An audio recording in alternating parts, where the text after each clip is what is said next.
அனைவருக்கும் வணக்கம். நான் பிரபாகர், ஜோதிடர். ஓம் சிவாய நமக, சிவசக்தி, திருச்சிற்றம்பலம். இப்போ என்ன சொல்ல போகிறேன்னா, இந்த லான் போட்டுக்க லக்கணம் அங்கிருந்து 6ஆம் இடம்.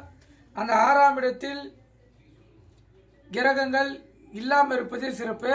கிரகங்கள் இருந்தால் உடல்வாதிகள் கண்டிப்பாக அந்த ஜாதகருக்கு வாட்டம் கருத்தில் கொள்ளுங்க. அதுவும் அந்த லக்கணத்துக்கு பாவ கிரகங்கள் அமைந்து விட்டால் அவர் வாழ்நாள் முழுவதும் உடல்வாதிகளையே காலத்தை கழிக்க வேண்டியது இருக்கும். இப்போ 6ஆம் இடம் சரராசியானால், சரராசினா மேசம், கடகம், துலாம், மகரம். அந்த ராசிக்காரங்களுக்கு அதில் ஒரு கிரகம் இருந்துச்சுன்னா அதை பாவகிரகம் மாறிட்டா மயக்கம், நரம்பு தளர்ச்சி, வாத நோய்கள், கல்லீரல் கோளாறுகள் அந்த ஜாதகருக்கு ஏற்படும். அதே போல் 6ஆம் இடம் உபய ராசியானால், உபய ராசினா மீனம், அதாவது மிதுனம், கன்னி, தனுசு, மீனம். இது உபயராசி. இது உபயராசி ஒரு கிரகங்கள் இருந்துச்சுன்னா அவங்களுக்கு நெஞ்சில் கபம், சளி தொல்லைகள் இருந்து கொண்டே இருக்கும். அதே போல் 6ஆம் இடம் இஸ்தர ராசியானால், இஸ்தர ராசினா ரிஷமம், சிம்மம், விருச்சிகம், கும்பம். இது இஸ்தர ராசி. இந்த ராசியானால் அதில் ஒரு கிரகம் இருந்துச்சுன்னா அந்த ஜாதகருக்கு ஹார்ட் அட்டாக், ஆஸ்மா, மார்பு சளி போன்ற உபாதைகள் ஏற்படும். முழுக்க முழுக்க 6ஆம் இடத்தில் கிரகங்கள் இல்லாது இருப்பதே சிறப்பு.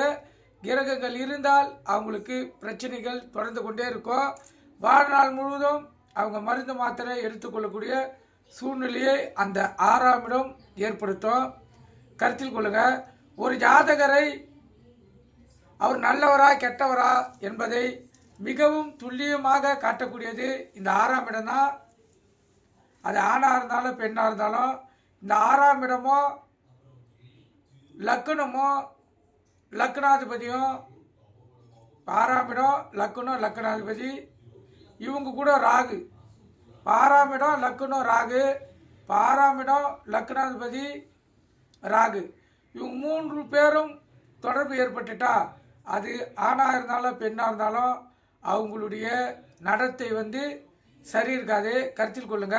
இப்போ ஆணாக இருந்தால் போதைப் பொருளுக்கு அடிமையாகி கெட்ட பழங்களுக்கு அடிமையாகி கல்வியறி போயிடும். பெண்ணாக இருந்தால் நடத்தி தவறக்கூடிய அமைப்பு ஏற்படும்.